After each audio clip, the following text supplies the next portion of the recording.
dan keumatan. Coba manipulasi sejarah Nusantara itu sudah sedemikian masifnya itu. Ya, makam-makam dipalsukan. Loh, itu apakah perlu dibiarkan? Nah, oleh karena itu, ya kita sebagai ya generasi Nahdlatul Ulama yang berjuang untuk melestarikan ajaran-ajaran Nabi melalui Wali Songo dan juga para pendiri NU, ya tentunya mengakui perjuangan besar Nahdlatul Ulama. Tapi juga kita perlu juga mengapresiasi ya perjuangan Wali Songo, PWI itu kita apresiasi. Ya, kalau masalah politik nasab, ini pesan terakhir dari saya ya untuk untuk orang-orang NU, generasi-generasi NU, jangan takut untuk ragu. Ikuti Hujjatul Islam Muhammad bin Muhammad Abu Hamid Al-Ghazali At-Tusi Asy-Syafi'i. Beliau itu mengajak orang untuk ragu. Ragunya apa? Asyak al-manhaji. Keraguan metodologis. Bukan asyak al-mutlak, keraguan mutlak bukan, tapi metodologis. Ya, ada koridornya. Enggak ada masalah. Ya, kata Imam Ghazali itu asyak martabatul ula minal yakin. Keraguan adalah peringkat pertama keyakinan. Ya, ini membuat orang NU pinter-pinter nanti. Generasi NU itu generasi yang berakhlakul kalimah, yang terpelajar, yang nanti akan terdepan di birokrasi, terdepan di sektor-sektor ekonomi. Lah, itu kan luar biasa. Ya, kalau sudah nggak boleh ragu, lah ini jadi masalah. Makanya wadah keraguan itu sudah ada LBM. Yang tugasnya itu Basu Masail mencari masalah. Masalah sudah ada, tinggal dibahas. Ya, masalahnya sudah ada tapi nggak dibahas-bahas. Berapa tahun nggak dibahas-bahas ini? Iya. Nah, kalau masalah sudah ada, berarti kajian-kajian sudah banyak, perspektif sudah beragam. Ya, kita walaupun bukan pengikut Nurholis Majid, tapi ya Nurholis Majid itu ngasih contoh yang baik loh. Apa itu? Ya kalau jadi cendekiawan yang benar. Bagaimana cendekiawan yang benar? Ya, ketika bisa menilik sebuah teori dari berbagai perspektif. Itu kan kayak teorinya Al-Ghazali aja ketika melihat gajah. Ya, melihat gajah ya jangan depannya aja, jangan belakangnya aja, tapi menyeluruh. Lah sudut pandang yang komprehensif dalam masalah nasab ini sudah memadai. Tinggal dibasuh masailkan. Nggak usah khawatir nanti kalau ya bila perlu ya bisa mengundang Kiai Obedillah gitu. Ini ya insya Allah itu akan selamat itu, ya selamat itu. Nggak akan untuk memusuhi Balawi, enggak, ya tidak ada semangat memusuhi. Al-Ghazali itu kan al-hayatu mahabbah, ya nggak habis-habis konsep cinta itu, nggak habis-habis tasawuf. Nanti lembaga sufinya Yai Ubed nanti insya Allah itu nanti akan memberi hidangan yang sejuk lah gitu, ya nggak akan panas gitu. Nah ini Pak Yusuf. Jadi framing itu saya harapkan janganlah di upload di medsos-medsosnya NU struktural itu kan nggak mendidik bagi generasi kita ke depan itu. Ya, terima kasih. Wallahu a'lam. Ya. Oke, luar biasa ini penjelasan tentang kita membongkar tentang sebetulnya kita sedang membongkar tentang wacana analisis wacana kritis yang dilakukan oleh Kiai Asep adalah sebagai teks atau pernyataan Kiai Asep yang perlu kita analisa gitu ya. Apakah ini bentuk sebuah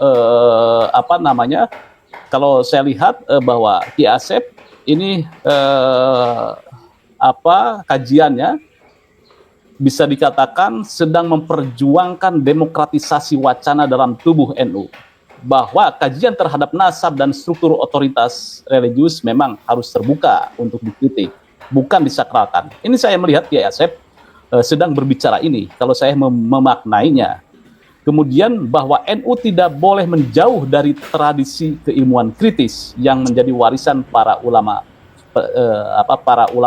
pendirinya seperti Gus Dur. Kita lihatlah bagaimana Gus Dur keberaniannya ketika di zaman Orde Baru. Bagaimana mengkritik Orde Baru, kemudian juga melakukan counter wacana dan berani head to head dengan Soeharto.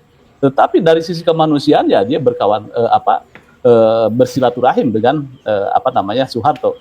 Artinya ketika kita ingin menghidupkan Gus Dur, maka wacana kritis ini itu ya harus mendapat ruang di NU. Ketika tidak mendapat ruang, maka muncullah PWILS. Nah, ketika muncul PWILS ini sekarang kelihatannya menjadi sebuah organisasi primadona di masyarakat NU. Apakah nantinya PWILS itu akan menggeser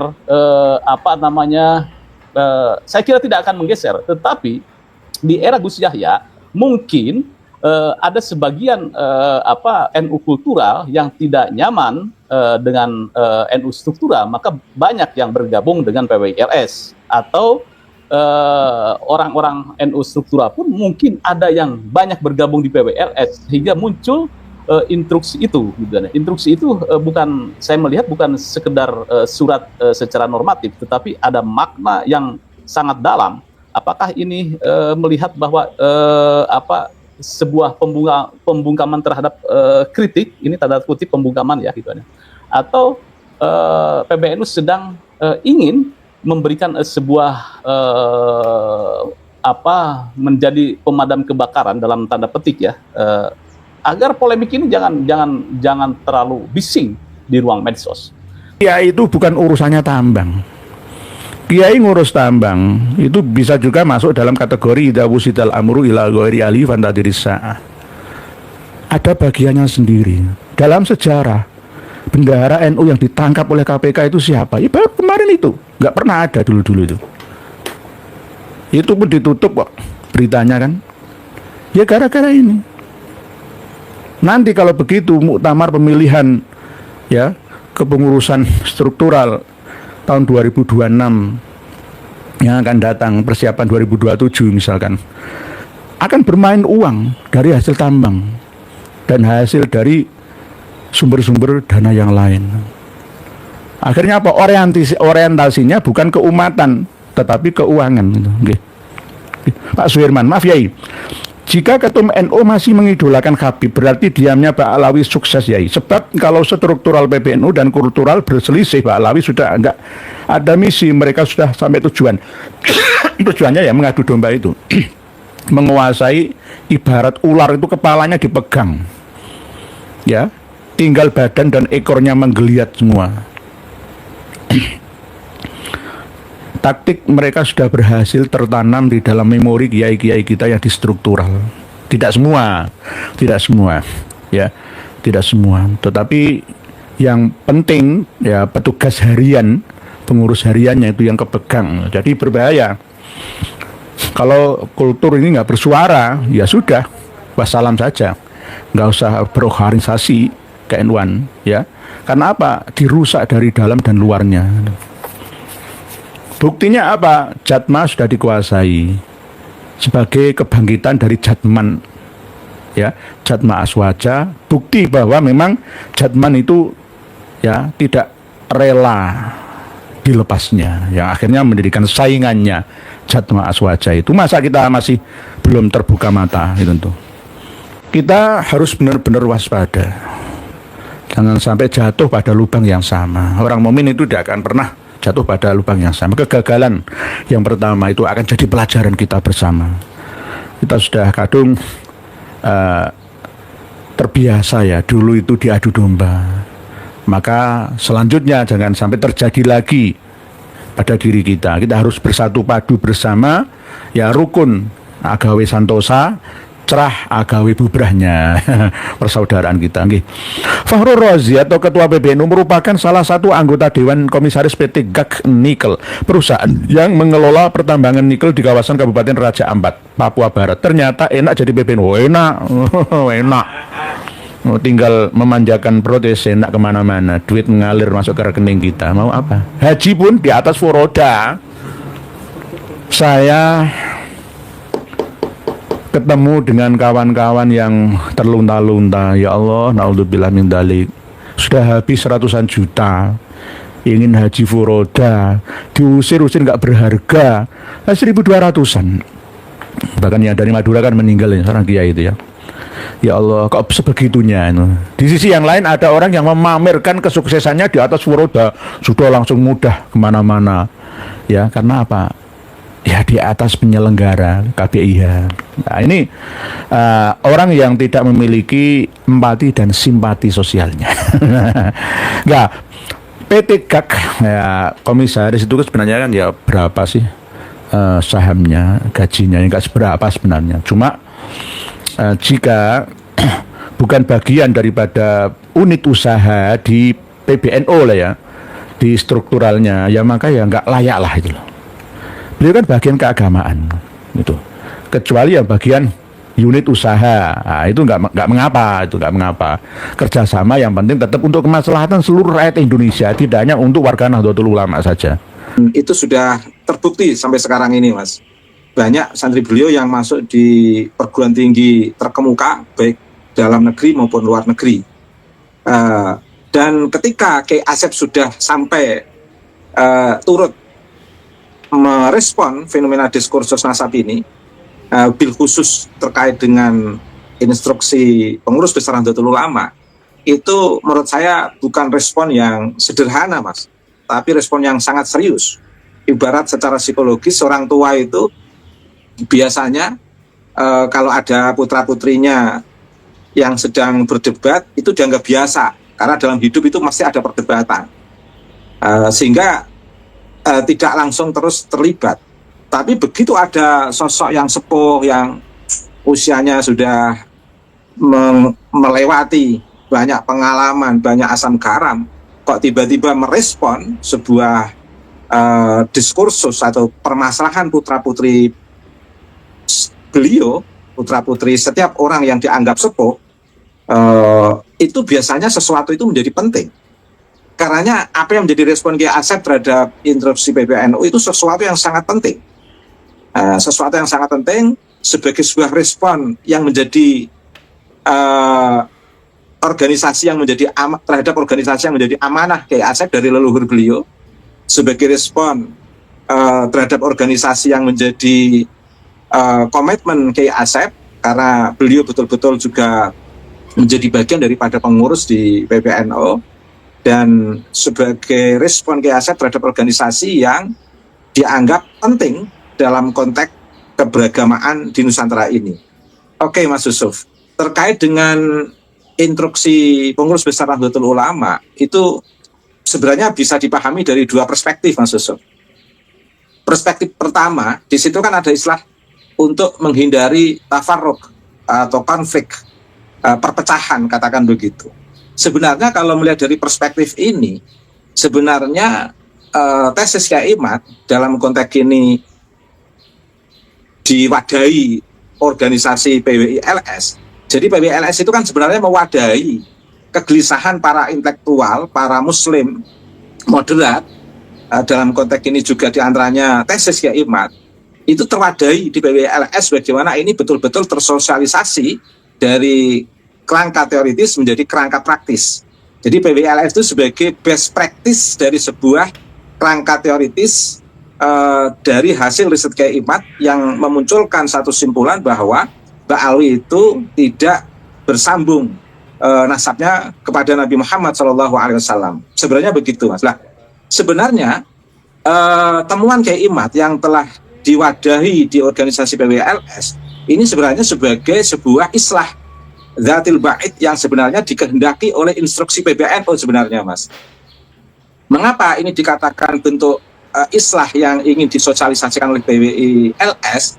Karena sebenarnya sebelum ada tesis Kiai Imad yang diwadahi dalam bentuk organisasi PWI-LS, itu sebenarnya kan terjadi konflik yang luar biasa di negeri ini, Mas, antara Islam dan kearifan lokal berhadapan dengan ideologi transnasional atau politik transnasional yang cenderung hitam putih dalam memahami keislaman.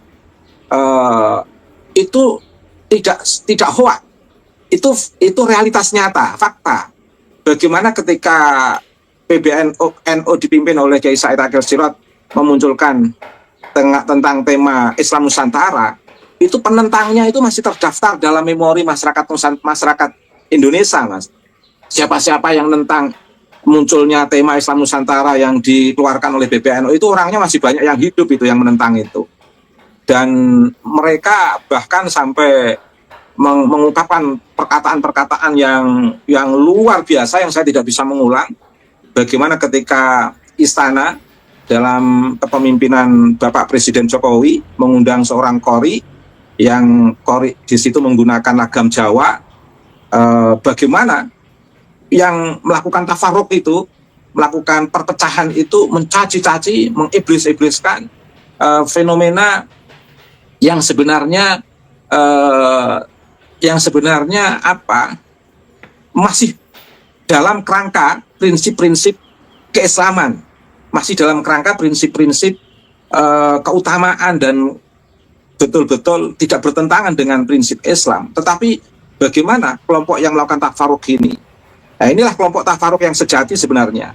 Maka kemudian di tengah tema Islam Nusantara itu muncul moderasi beragama, dialog moderasi beragama yang sengaja dijadikan program penting oleh pemerintah di era Presiden Jokowi agar masyarakat, dunia akademik tidak terpengaruh oleh kelompok-kelompok ekstremis yang menggunakan ideologi transnasional atau politik transnasional ini.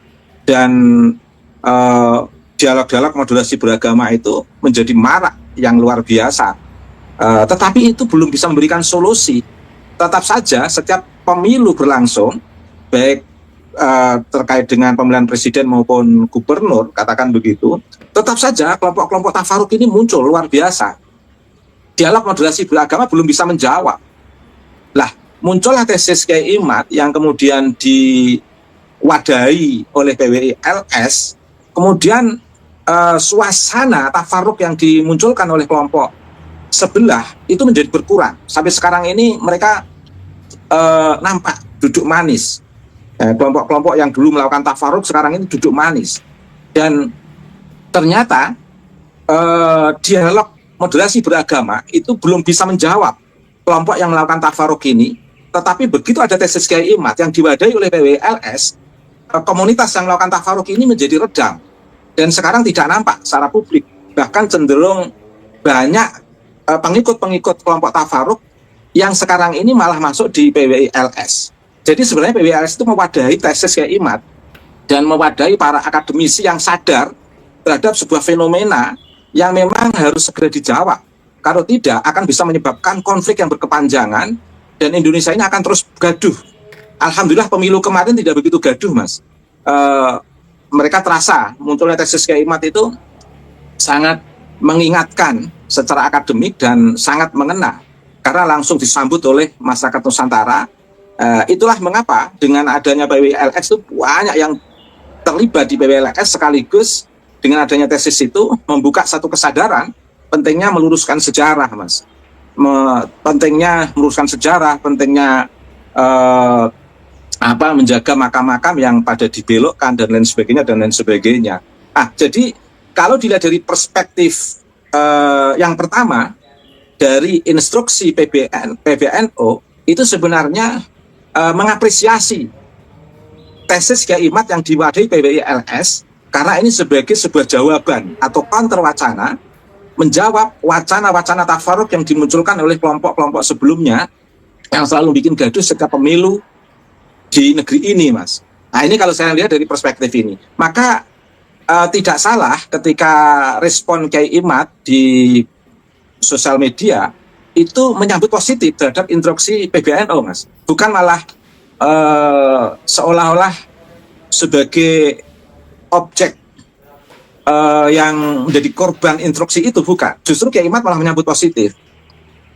Sambutan Kiai Imad secara positif dan beberapa pengurus elit PWLS itu saya pahami betul. Karena memang instruksi PBNU jika dipahami dari perspektif pertama yang saya sampaikan ini, itu positif dengan kehadiran PWLS sebagai sebuah islah dari tafarruq itu tadi. Dan kalau saya tafsirkan pertanyaannya mengapa di poin 4 atau poin berapa itu instruksi PBNU menyebut langsung dengan istilah PWLS untuk tidak terlibat, itu sebenarnya juga positif. Itu sebenarnya iltifat an hudurid dhihni dalam konteks balaghah, Mas. Artinya apa? Sebenarnya kan kalau saya pahami dari instruksi yang menyebut istilah PWLS langsung itu sebenarnya ingin menggebuk mereka yang berlawanan dengan PWLS dengan menyebut PWLS. Tapi bukan PWLS sebagai PWLS bukan sebagai sasaran dari instruksi itu. Tapi sastranya adalah mereka-mereka yang bertentangan dengan PWLS yang notabene telah membuat tafarruq sehingga membuat gaduh setiap ada pemilu, membuat gaduh sampai pentingnya melakukan dialog moderasi beragama yang semuanya itu belum bisa diselesaikan. Dengan adanya tesis Kiai Imad yang diwadai PWLS itu bisa menjadi satu jawaban penting. Nah, memang seolah-olah bahasa dari instruksi PBNU itu seolah-olah melemahkan PWLS, tapi sebenarnya itu sebuah isyarat yang cerdas menurut saya. Tinggal persoalannya adalah bisa nggak kita memahami isyarat PBNU itu dengan pemahaman yang cerdas. Ibarat al-alim yakfi bil isyarah, al-jahil la yakfi bil isyarah illa bil hijarah. Jadi kalau orang itu alim, paham, instruksi PBNU itu sebenarnya sebuah instruksi yang positif, menguatkan gerakan PWLS yang mewadai tesis Kiai Imad dan mewadai pikiran-pikiran kritis tentang fenomena glorifikasi yang tidak pernah disentuh oleh gerakan-gerakan kritis di lingkungan NU sebelumnya. Betul-betul menjawab hegemoni yang membahayakan dalam konteks kesetaraan, keadilan, dan kemanusiaan. Jadi ini perspektif pertama, Mas. Jadi instruksi PBNU itu dari perspektif pertama ini menurut saya positif. Nah kemudian dari perspektif kedua itu memang seolah-olah kalau dipahami secara awam itu seolah-olah PBNU keras terhadap PWLS sehingga memunculkan respon dari banyak kalangan sosial media, bahkan Dr. Ribut sendiri mensinyalir pentingnya PBNU itu adalah Nahdlatul Ulama itu bukanlah Naumul Ulama. Itu kan luar biasa respon Dr. Ribut untuk membangunkan para ulama agar jangan tidur itu, Mas. Dan terkait dengan respon Kiai Asep seperti yang saya katakan tadi, sebuah kepedulian dan rasa tanggung jawab Kiai Asep terhadap Nahdlatul Ulama. Dari respon Kiai Asep itu ada beberapa catatan saya, Mas. Kiai Asep betul-betul memahami arti pentingnya dialog ilmiah sebenarnya, sehingga menghendaki bagaimana PBNU itu mempertemukan Kiai Abbas, Kiai Imad, mempertemukan dengan pihak Robitoh yang beliau sebut dengan istilah Habib Taufik itu, bagaimana bisa didialogkan dalam koridor ilmiah, bukan dialog dalam koridor debat tanpa basis keilmuan.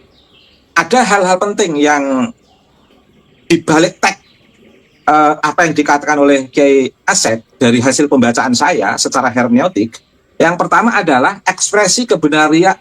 Kiai Asep memahami betul bahwa tesis Kiai Imad itu merupakan ekspresi keberanian intelektual yang belum pernah dilakukan di tengah budaya glorifikasi keturunan.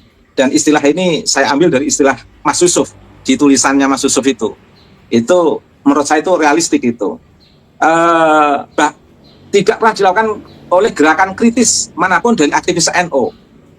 Saya dulu waktu masih muda itu pernah ketemu gerakan liberal NU, gerakan progresif NU. Sosok-sosok yang pernah saya baca pada saat saya masih S1 sekarang tidak muncul semuanya, Mas. Tapi justru di tengah konteks glorifikasi yang sangat hegemonik ini, justru yang munculnya justru dari sosok kiai dari pesantren, dari desa, yaitu Kiai Imad. Ini luar biasa. Dan Kiai Asep memahami betul ini sebagai fenomena ilmiah yang harus didialogkan secara ilmiah. Kemudian yang kedua, Kiai Asep memahami semangat kajian Islam Nusantara yang lebih rasional dan historis. Yang ini sebenarnya masuk dalam program fikih peradaban sebenarnya, yang harus ditindaklanjuti sebenarnya. Kemudian ada respon penting dari tesis Kiai Imad dengan meminjam istilah Mas Yusuf. Memang di tengah diskursus nasab ini itu ada kekhawatiran kelompok Ba'alwi masih didominasi rasa takut kehilangan monopoli atau makna atau simbol atau klaim kesucian yang selama ini tidak tersentuh oleh kritik. Ini minjam bahasa Mas Yusuf ini saya. Mohon maaf Mas Yusuf, mohon diizinkan.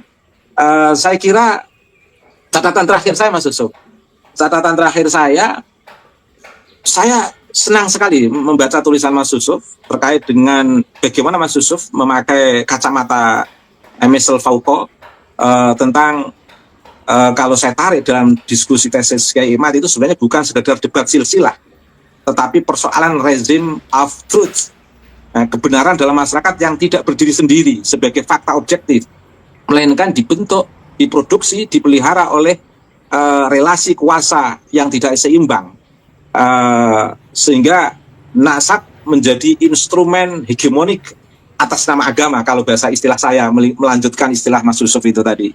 Dan ini betul-betul disadari oleh Kiai Sepuh kita, Kiai Asep, sehingga Kiai Asep betul-betul merespon pentingnya Nahdlatul Ulama, pengurus besar Nahdlatul Ulama untuk memperhatikan 3 hal sebagai penutup, yaitu arti pentingnya literasi, arti pentingnya filtrasi, arti pentingnya analisis dari seluruh kajian itu, sehingga tidak mengeluarkan instruksi tanpa isi, ibarat pepesan itu pepesan kosong yang tidak bisa diaktualisasikan dalam konteks resolusi atau islah. Namanya islah itu berbeda dengan respon. Dan Kiai Asep pengen ada resolusi, ada islah, bukan sekedar reaksi. Dan dari situlah akan muncul solusi yang luar biasa yang mencerdaskan sesuai dengan visi peradaban Nahdlatul Ulama. Demikian Mas Yusuf, terima kasih. Ya, terima kasih. Luar biasa Ki Ubed. 30 menit kita berbincang. Ya, menarik memang. Saya kira semua orang sudah banyak itu membaca tentang kajian Ki Imad. Saya sendiri tertarik kemudian membelinya ini. Saya walaupun sering podcast dengan Ki Imad, tetapi saya tidak minta bukunya. Tetapi saya membeli itu waktu itu. Saya telaah. Jadi ketika saya telaah kajian Ki Imad ini memang bukan sekedar menentang silsilah. Jadi saya lihat di sini, ia sedang mengusik landscape kekuasaan simbolik. Jadi kekuasaan simbolik yang telah berabad-abad mapan ini, kemudian Kiai Imad itu mengusiknya, dan Kiai Imad memaksa kita bertanya ulang, apakah yang disebut keturunan Nabi khususnya dari Ba'alawi itu sebuah fakta sejarah yang bisa diverifikasi, atau narasi sosial yang telah menjadi dogma atau terus-menerus diulang oleh mereka yang diuntungkan. Ini kan persoalannya kan di sini ketika orang meyakini bahwa teori sosial ini atau relasi kuasa Michel Foucault ini kan bagaimana relasi kuasa itu kan dibentuk oleh persetujuan sosial atau secara kultural. Ketika kultural mengakui bahwa nasab Alawi adalah suci, kemudian juga nasab yang mempunyai privilege gitu kan ya di masyarakat. Kemudian Ki Imad datang, disinilah persoalannya.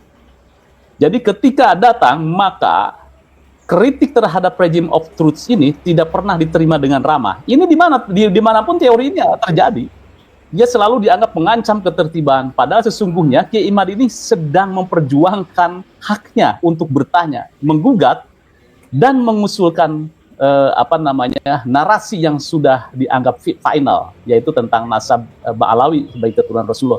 Ini persoalannya di sini.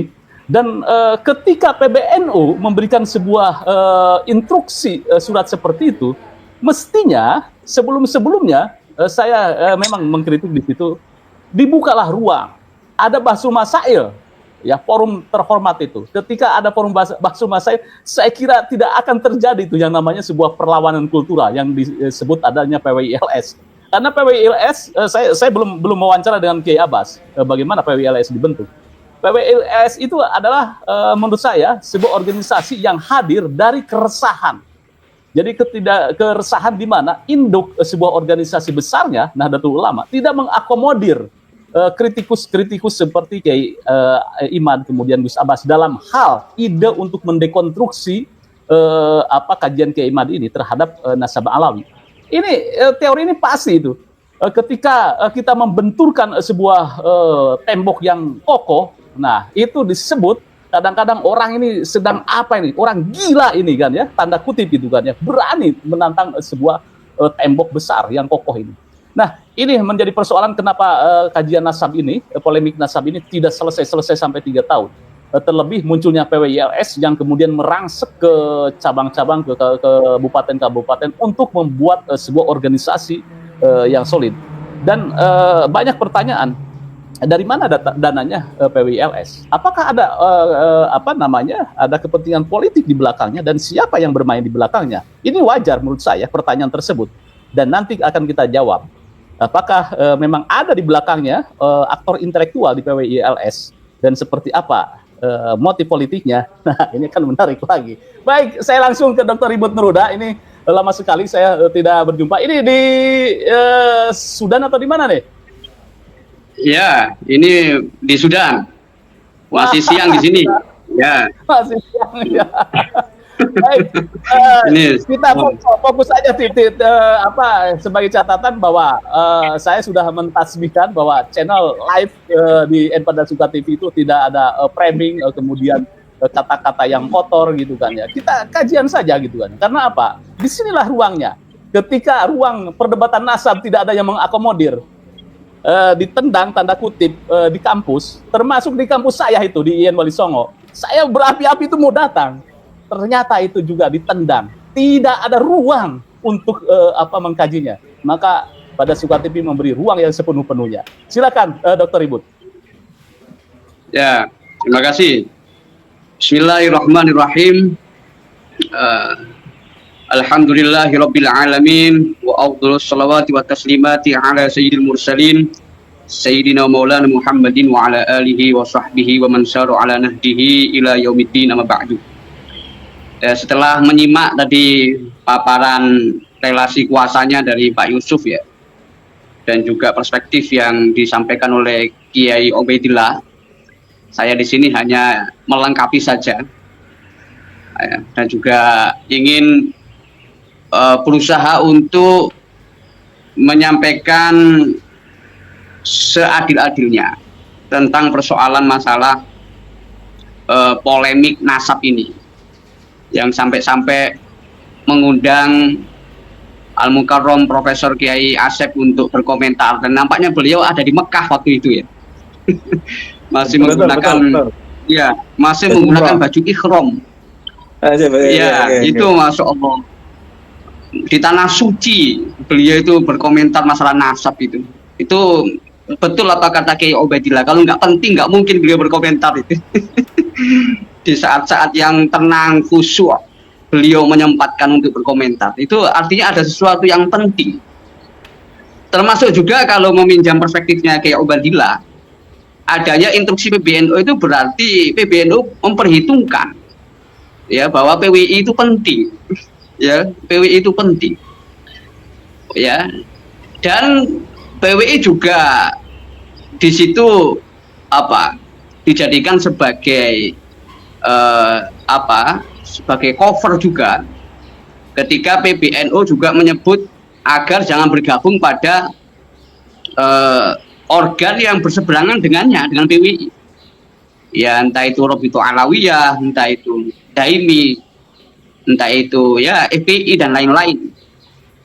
Itu luar biasa. Yang tersurat itu PWI, yang tersirat ya yang berhadapan dengan PWI. Walaupun ada sedikit yang mungkin ini lagi-lagi masih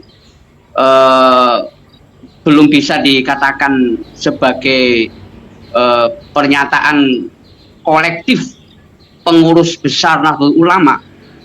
Artinya PB itu perjuangan besar ya. Itu ketika masih melihat sedikit sebelah mata kepada PWI. Ya ini yang kemudian perlunya otokritik bagi ya pengurus NU sendiri. Karena di PBNU kan juga ada Gus Ulil ya, yang dulu punya semangat untuk menyegarkan kembali pemikiran Islam, yang sekarang menemukan momentumnya sebenarnya. Pemikiran Islam tradisionalis Nahdlatul Ulama. PWI juga representasi dari Islam tradisionalis. Nahdlatul Ulama juga representasi dari Islam tradisionalis. Dan adanya polemik nasab ini momentum untuk menyegarkan kembali pemikiran Islam. Ya, tapi kemudian ya banyak kesibukan yang lain, entah kesibukan ya persoalan kemaslahatan ya, yang sudah dibentuk waktu kampanye dulu. Ya waktu pemilu dulu kan ya kemaslahatan itu bagian yang tidak bisa dianggap remeh di Nahdlatul Ulama ya, karena umatnya yang begitu banyak. Tetapi walaupun kemaslahatan itu hal yang penting ya, entah melalui proyek-proyek sosial, ekonomi, tambang dan sebagainya, ya itu semuanya penting lah di ranah masing-masing. Tapi persoalan masalah riayatul ilmi itu luar biasa. Ini hal yang tidak boleh diabaikan, disepelekan. Jadi polemik nasab ini adalah momentum untuk membuktikan bagaimana peran besar Nahdlatul Ulama di dalam riayatul ilmi, di dalam menjaga tradisi keilmuan. Ya kalau riayatul ummah oke lah, ya sudah ada jalur koordinasi hingga ke akar rumput lah, sampai ke ranting-ranting. Tetapi kalau untuk riayatul ilmi ini ya harus memanfaatkan SDM Nahdlatul Ulama yang belum tertata itu, yang belum pernah diajak untuk ngobrol, ya. Nah itu kalau diajak ngobrol itu insya Allah, walaupun ya nggak ada kata terlambat dalam masalah ini. Misalkan sebelum mempertemukan dua pihak ya, misalnya dari yang pro Kiai Imad maupun yang satunya di PBNU, ya tokoh-tokoh NU, pemikir, ilmuwan, saintis itu diajak bahas bareng, ini insya Allah nanti ada solusinya. Dan kalau berani mengkaji secara ilmiah, itu kelak nanti akan jadi legasi bagi generasi NU mendatang. Bukan kita memikirkan sekarang. Kalau menyikapi dengan politik ya, seperti menggunakan instruksi jangan bergabung dengan PWI, atau misalnya sibuklah dengan urusan organisasi di lini masing-masing, jangan ngurusi organisasi orang misalnya dan lain-lain. Ya itu ya wajar-wajar saja lah. Itu wajar-wajar saja karena memang PWI nggak punya garis organisasi dengan PBNU. Tetapi sebagai momentum ini adalah saatnya ya, misalnya LBM ya itu bekerja sama dengan Jatman dan juga Les Bumi menjalankan tugas masing-masing untuk memverifikasi benar nggak kepalsuan makam itu. Les Bumi juga begitu. Dulu Pak Agus Sunyoto itu luar biasa, punya anak berupa buku. Ya buku kan juga termasuk anak itu, yang nanti kalau itu manfaat memberi syafaat bagi penulisnya. Atras Wali Songo itu kan luar biasa. Beliau itu progresif, berani mengatakan Maulana Malik Ibrahim itu bukan bagian Wali Songo tapi pra Wali Songo, diganti namanya satu Sesi Jenar. Nah itu kan kontroversi zaman waktu itu. Ya mungkin sampai sekarang baru bisa dipahami ya dalam konsep Islam Nusantara itu.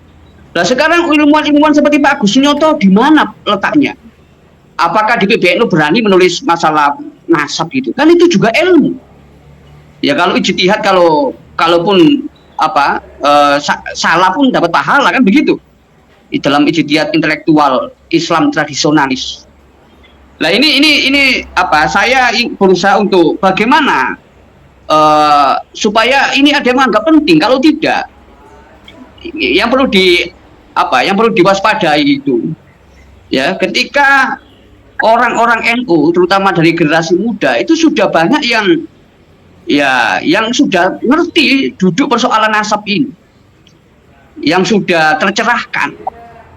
Ya bisa dikatakan ya mereka tidak hanya butuh persoalan normatif saja, karena masyarakat udah terbuka dengan budaya-budaya asing melalui medsos itu. Jadi penyeragaman masalah amaliyah oke lah, itu karena kita Islam tradisionalis. Penyeragaman masalah keilmuan pemikiran oke lah, tapi di tingkat tertentu secara fardu kifayah kalangan elit itu harus ada yang menghidupkan ya, tidak hanya turos fikih tapi juga turos persoalan nasab juga. terus persoalan sunnah walaupun nggak ada jam'iyatul mufassirin wal muhaddisin, adanya jam'iyatul qurra wal hufaz nggak ada masalah. Tetapi bukan berarti PBNU sebagai representasi institusi yang ya dalam tanda kutip paling berilmu di Indonesia, berilmu secara Islam ya karena paling pinter lah pasal membaca kitab kuning itu ya cobalah kalau misalnya apa istilahnya kaderisasi masalah sunnah hadis itu dengan apa produk-produk dari IPB itu ya. IPB itu India, Pakistan, Bangladesh, jebolan-jebolan yang belajar sunnah di sana bagaimana? Kalau ditanya polanya bagaimana? Ya polanya pola Saudi. Saudi pola hadisnya bagaimana? Pola hadisnya adalah ya Wahabi. Lagi-lagi apa? Do'afahu Albani, Sohahu Albani. Polanya begitu. Lah kemudian ini tanpa mengurangi rasa hormat, misalnya dari tokoh PBNU, ya beliau mengatakan ya hati-hati jangan ikut polemik nasab itu pola Wahabi dan ada kata-kata pola Wahabi. Lah apakah benar orang-orang yang membahas nasab Alawi ini Wahabi kan? Ya, kenyataannya bukan, kayak Imad bukan, kayak Gus Abbas bukan, dan itu kan orang-orang NU semua, orang-orang Islam tradisionalis semua. Berarti butuh ruang baru untuk diskursus keilmuan turos yang betul-betul segar, tidak hanya fikih oriented, tetapi juga persoalan genealogi, entah itu genealogi manuskrip apa maktutot, entah itu genealogi bahasa fikih lugha, entah itu genealogi sanad hadis, dan yang paling penting termasuk nasab, dan itu tidak ada salahnya. Karena kata Imam Ghazali itu ilmu itu satu sama lain saling terkait, ya hubungan juz'i sama kulli. Persoalannya apakah jauh apa dekat. Dan sekarang NU sudah punya kampus banyak kok, UNU, STAINU, STITNU, kampus-kampus NU itu sudah banyak. Ditambah lagi UIN itu juga ulama-ulamanya, ilmuwan-ilmuwannya juga banyak yang NU. Nah ini persoalan kembali lagi pentingnya masalah otokritik agar masalah riayatul ilmi itu penting dijaga, ya syukur-syukur bisa punya legasi keilmuan Nahdlatul Ulama. Ya bukan pekerjaannya BRIN. BRIN itu kan ngurusi ilmu karena ada anggarannya. Kalau NU kan ya itu kan ilmu kan diskusi, menghidupkan basu masail dalam lingkup yang lebih luas, ya tidak hanya fikih dengan koridor tertentu saja. Nah, dari sini saya ngambil saya terinspirasi juga dari yang disampaikan oleh Kiai Ubaidillah, bedanya framing dengan hujah ilmiah itu ya. Beliau kan suka sering ngisi kuliah gratisan itu di YouTube ya.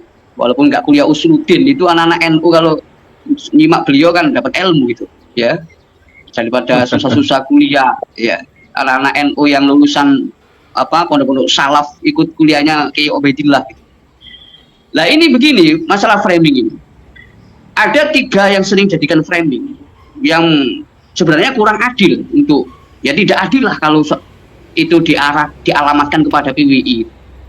Apalagi jelas-jelas nomenklaturnya Wali Songo.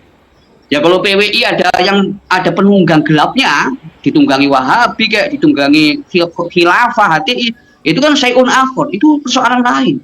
Karena setiap gerakan sosial ya ada penunggang gelapnya, itu wajar sekali. Ya termasuk bakul-bakul YouTube itu kan barangkali bukan NU, itu bukan persoalan di sini. Di sini membahas kalau dialamatkan PWI itu tidak adil. Apa yang pertama itu? Membuat framing misalnya ini persoalan rasis. Ba'alawi persoalan kesukuan. Padahal ini persoalan nubuwah, kenabian. Persoalan kenabian, nasab maupun sanad ketika nisbatnya sama-sama kepada Nabi Muhammad, itu ya persoalan kenabian. Ya, karena masalah sanad dalam ilmu itu seperti nasab dalam tubuh. Itu jadi persoalan kenabian, bukan persoalan ini suku Yaman dan bukan ini framing. Jadi bias mana itu kesukuan, mana soal kenabian. Ya kalau Ba'alawi misalnya tidak menyangkut Nabi, nggak ada masalah. mau ngaku suku apa penemu sumber minyak di Emirat nggak ada masalah, ya. Iya, suku orang terkaya di Emirat misalnya nggak ada masalah.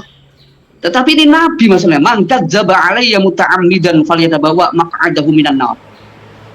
Nah, ketika mitos nasab ini yang jelas-jelas dimanipulasi, apa dampaknya? Ya lihat saja orang-orang yang mengaku-ngaku itu, mohon maaf, ya berbohong itu kayak gampang sekali itu. Itu yang pertama. Oke. Yang siap. kedua, ini ada 3 poin. Ya, apa ini saya? Apa bukan ya? Oke, Ubed, suara Dr. Ribut ini udah terdengar dengan baik? Sudah dengan baik. Bagus, Mas. Jelas. Oh, sangat jelas ya. Berarti ada di device saya gitu kan ya. Ya. Baik, lanjut. Oke. Apa Dr. Ribut? Ya, oke. Ini saya tadi sampai ya pada masalah bedakan antara ya qabilah dengan nubuwah itu. Ini masalah nasab Nabi. Jadi jangan dianggap sepele. Yang kedua, persoalan ini yang juga sering jadi framing itu adalah ya orang yang membahas masalah nasab Ba'alawi atau mengkanter kebohongan-kebohongan dari oknum-oknum Ba'alawi, entah sejarah, entah makam dan lain-lain, ya itu dicap sebagai ya pola Wahabi. Itu bagian dari pola Wahabi. Nah, ini yang juga tidak adil. Wa usai'in fi ghairi mahalihi. Ini menempatkan sesuatu bukan pada tempatnya. Karena apa? Ya, NU tradisionalis itu walaupun memegang sanad, ya sanadnya kepada ya peletak batu pertama Ahlussunnah wal Jamaah ya Sayyidina Hasan, Imam Hasan Al-Mujtaba, ketika mengalah untuk menyerahkan kekuasaan demi persatuan. Nah, itu yang luar biasa itu. Itu Ahlussunnah wal Jamaah. Sunnahnya kita mengacu kepada masa lalu kenabian. Ya, tentunya kita punya ulama warasatul anbiya, dan ulama itu ya yang mewarisi ajaran Nabi, ya, yang kana khuluquhul Quran, yang akhlaknya adalah akhlak Al-Qur'an. Ya, dan juga mewarisi semangat ya jamaah persatuan. Walaupun ada yang kemudian menyimpang dari semangat ini, ya itu katakanlah sebagai oknum. Nah, kita sebagai aswaja Ahlussunnah wal Jamaah yang di sini membawa semangat persatuan, itu satu sisi ya sudah diterapkan dalam instruksi PBNU itu. Sebenarnya ingin menjaga persatuan, ya, menjaga perdamaian. Hanya saja itu aspirasi akar rumput itu kurang diakomodir, ya, lebih kepada ya tingkat elit lah itu, yang seolah-olah kalau sesama elit itu sudah aman semua, ya udahlah selesai gitu. Tapi nggak mengakomodir yang di akar rumput. Ya. Nah, ini yang mestinya diakomodir, ya. Oke. Jadi itu yang kedua. Jadi bukan pola Wahabi, itu memang pola NU tradisionalis, baik dari segi keilmuan maupun segi budaya. Dan yang ketiga, ini yang terakhir, ini yang secara soreh gamblang disebutkan dalam instruksi PBNU itu. Ya mungkin Yai Asap itu merasa ada sesuatu yang perlu jadikan muhasabah, ya, oleh para elit PBNU itu. Itu adalah ya kata-kata permusuhan tadi. Ya, PBNU kan perjuangan besar Nahdlatul Ulama untuk menghadapi ancaman kebangsaan, ancaman keumatan. Ini kan bukannya juga diperjuangkan oleh PWI. PWI itu menghadapi